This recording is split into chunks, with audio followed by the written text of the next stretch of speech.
Hello everyone, this is Preet and welcome back to my YouTube channel.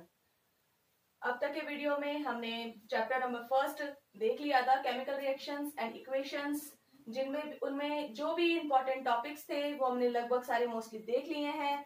आज के इस video में हम लोग करेंगे एनसीईआरटी इन टेक्स्ट क्वेश्चंस, जो आपके क्वेश्चन नंबर फर्स्ट के जो चैप्टर नंबर फर्स्ट में आपके जो चैप्टर के बीच बीच में आते हैं ना, जैसे कहीं आते हैं पेज नंबर 6 पे, पेज नंबर 7 पे, पेज नंबर 10 पे, जो बीच बीच में जिनको हम लोग ब्लू क्वेश्चंस भी बोलते हैं, जो ब्लू इंक से लिखे गए हैं आपकी बुक में, तो उनको बोला जाता है इन टेक्स्ट क्वेश्चन.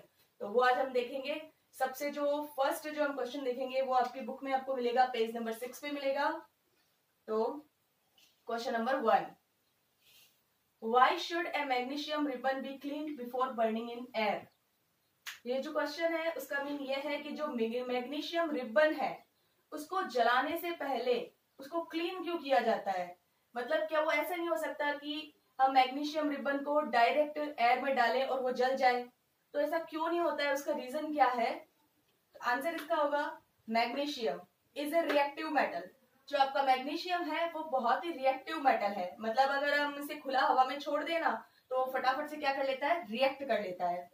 तो magnesium is a reactive metal when it react with oxygen in the presence of atmosphere.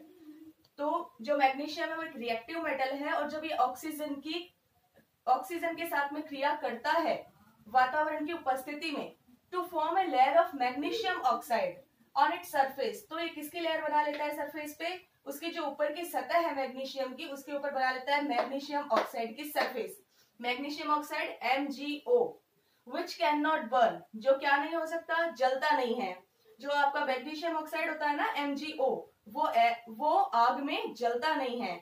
और जब मैग्नीशियम खुला छोड़ा जाता है, जब वो ऑक्सीजन से रिएक्ट करता है तो वो मैग्नीशियम ऑक्साइड बना लेता है. मैग्नीशियम ऑक्साइड बनने के बाद में वो जल नहीं पाता है, और यही रीजन है. So we should remove this layer by rubbing with sand paper before burning in the air. और यही रीजन है कि जब भी हम इसे जलाएंगे तो हमें सबसे पहले मैग्नीशियम को रबिंग यानी रगड़ना पड़ेगा सैंड पेपर से जलाने से पहले.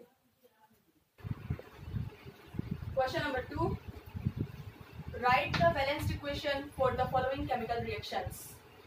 यहाँ पे आपको कुछ केमिकल रिएक्शंस देनी है, उनको आपको इक्वेशन में चेंज करना है, और उन इक्वेशंस को कैसा बनाना है, बैलेंस बनाना है. यानी कि आपको यहाँ पर देना है balanced equation. Hydrogen plus chlorine, क्या दिया इन्होंने, हाइड्रोजन क्लोराइड. जब हाइड्रोजन और क्लोरीन की प्रोसेस हुई तो बना हाइड्रोजन क्लोराइड. हाइड्रोजन को क्या बोलते हैं, इसका सिंबल क्या है, H2. H2 किस फॉर्म में होती है, गैस फॉर्म में. क्लोरीन Cl2 किस फॉर्म में होती है, गैस फॉर्म में. ठीक है. जब H2 प्लस Cl2 मिलता है तो आपको मिलेगा हाइड्रोजन क्लोराइड यानी HCl. और जो हाइड्रोजन क्लोराइड है वो भी क्या है, एक प्रकार की गैस ही है. तो यहाँ पर हमारे पास में इक्वेशन तो आती है H2 plus Cl2 equals to HCl. अगर हम इसको बैलेंस करने की बात करते हैं तो यहाँ पे हमारे पास में हाइड्रोजन कितना है, 2 है. क्लोरीन कितना है, 2 है. और वहां पे HCl के सामने हमें क्या करना पड़ेगा, 2 लिखना पड़ेगा. वो जो सामने आपको 2 दिख रहा है HCl के आगे, वो क्यों लिखा था कि हाइड्रोजन भी 2 हो जाए और क्लोरीन भी 2 हो जाए. तो ये balance equation H2 plus Cl2 equals to 2HCl. Number 2, barium chloride. Barium chloride का जो सिंबल होता है वो होता है BaCl2. और BaCl2 हमेशा रहता है एक्वेटिक फॉर्म में, जिसको बोलते हैं जलीय विलयन. Plus aluminium sulphate. Aluminium sulphate का सिंबल होता है Al2SO4 का होल 3s. ये भी क्या है, एक्वेटिक फॉर्म में.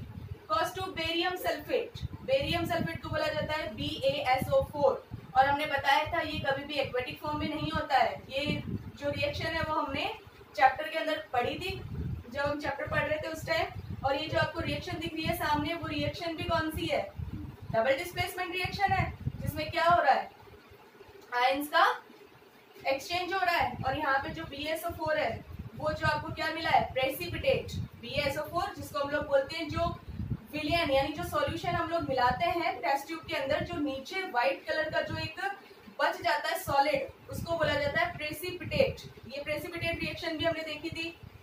Plus aluminium chloride. Aluminium chloride का सिंबल होता है AlCl3. और ये भी किस फॉर्म में होता है, एक्वेटिक फॉर्म में. यहाँ पर अगर हम बैलेंस की बात करें तो जो BaCl2 प्लस Al2SO4 का होल 3s, यहाँ पे जो सल्फेट है SO4 का होल 3s, मतलब जो सल्फेट है वो 3 है, इसके जो एटम्स है वो 3 है, तो वहां BaSO4 ऐसा तो नहीं है कि SO4 के नीचे आप कहीं भी 3 लगा दोगे, तो आप 3 कहाँ लगाओगे, BaSO4 के आगे 3 लगाओगे। जब आप BaSO4 के आगे 3 लगाओगे तो आपको बेरियम भी कितना करना पड़ेगा, 3 करना पड़ेगा, तो आप यहाँ पे क्या करोगे, BaCl2 के आगे भी 3 लगा दोगे। अब जैसे ही आप BaCl2 के आगे 3 लगा तो ये जो क्लोरीन है वो कितनी हो गई, 2 3 जा 6, क्लोरीन हो गई आपकी 6, तो AlCl3 में क्या करना पड़ेगा, क्लोरीन है 3, तो AlCl3 के आगे आपको लगाना पड़ेगा 2, 3 2 जा 6, तो BaSO4 बेरियम और सल्फेट 3 3, बेरियम और सल्फेट 3 3, एल्यूमिनियम 2, इधर भी एल्यूमिनियम 2, उधर Cl3 और आगे 2, 3 2 जा 6, और इधर भी क्लोरीन 3 2 जा 6। ये आपको मिल गई आपकी balanced equation. Number 3, sodium plus water equals to sodium hydroxide plus hydrogen. तो बहुत इजी इक्वेशन है। सोडियम का क्या सिंबल होता है, Na, वाटर का H2O, सोडियम हाइड्रोक्साइड का NaOH, sodium hydroxide plus hydrogen, hydrogen का H2। यहाँ पर कैसे करना पड़ेगा, हाइड्रोजन कितना है 2 2 जा 4, उधर हाइड्रोजन पहले से 2 और इधर H, ये जो NaOH है उसके आगे लिखना पड़ेगा 2, तो आपका सोडियम भी यहाँ पे हो गया 2, तो सोडियम के आगे भी लिखना पड़ेगा 2, 2Na plus 2H2O equals to 2NaOH plus H2। तो ये तीनों जो इक्वेशंस है आपको मिल गई और तीनों को हमने क्या कर दिया, बैलेंस कर दिया। Question number 2, right a balanced chemical equation with the symbol for the following reactions.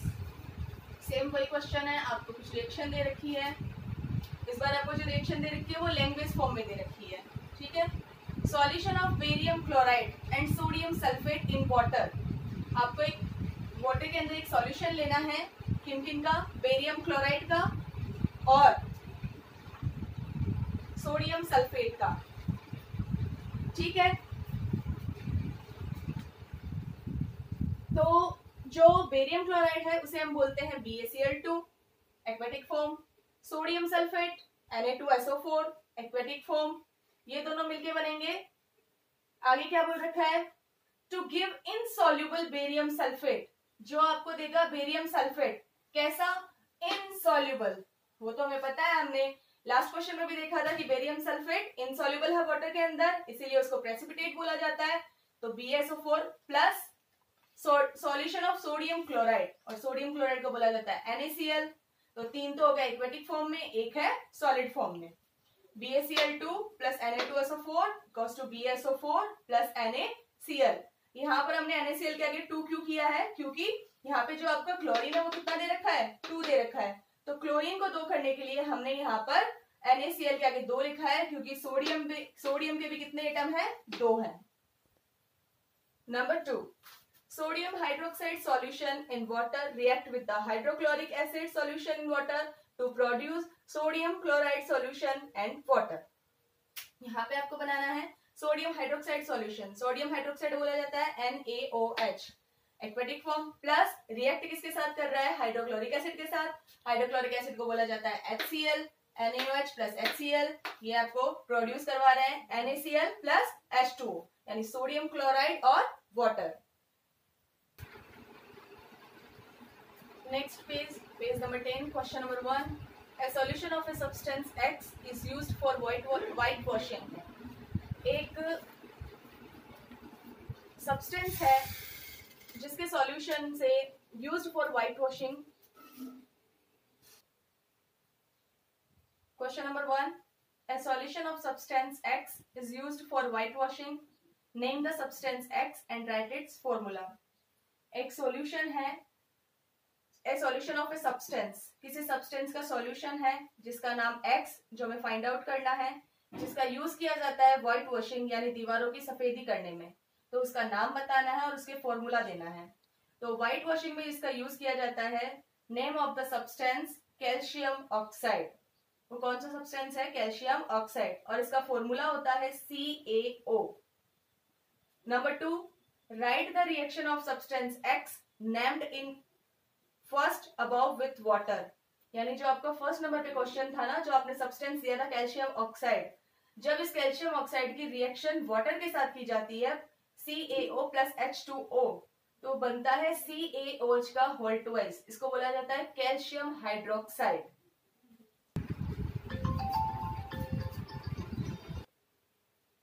Number 2 question. Why is the amount of gas collected in one of the test tube in activity 1.7 double of the amount collected in the other? Name this gas. हमने एक activity देखी थी 1.7, जिसमें ये जो activity थी वो थी इलेक्ट्रोलाइसिस की।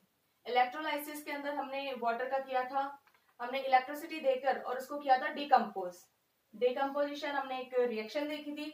डिकम्पोजिशन में हमने 3 रिएक्शंस मतलब 3 टाइप से देखी थी, जिनमें से उन 3 टाइप्स में से हमने एक देखी थी कि इलेक्ट्रिसिटी देकर हम लोग कैसे किसी भी कंपाउंड का डिकम्पोज करते हैं, किसी भी कंपाउंड को 2 एलिमेंट में कैसे ब्रेक डाउन करते हैं।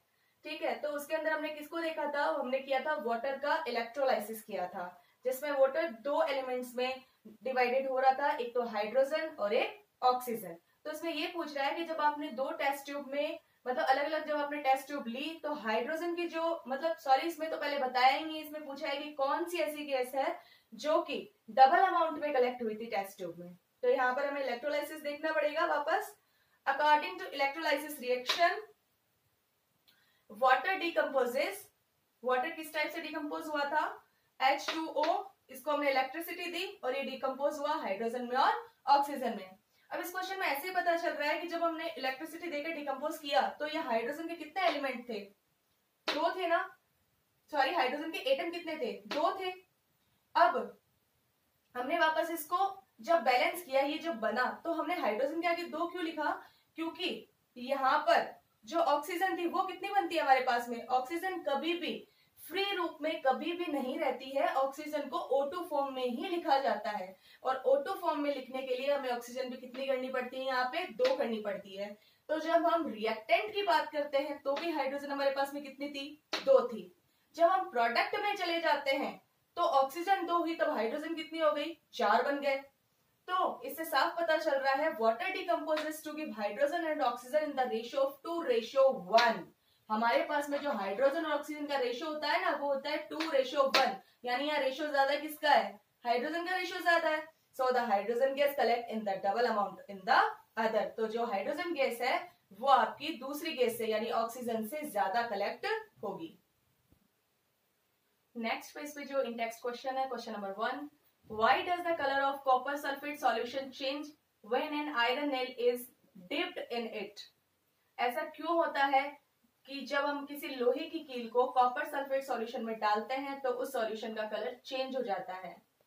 तो इसके बारे में मैं बता चुकी हूँ, मेरे जो लास्ट वीडियोस हैं उनके अंदर मैं इसके बारे में बता भी चुकी हूँ with experiment and with diagram. तो आप अच्छे से एक्सप्लेनेशन के लिए वो लास्ट वीडियो आप देख सकते हैं। Fe plus CuSO4, ये रिएक्शन बनेगी Fe plus CuSO4 equals to FeSO4 plus copper. पहली बात तो ये आपके सामने जो इक्वेशन बन रही है, ये जो रिएक्शन है वो है डिस्प्लेसमेंट रिएक्शन।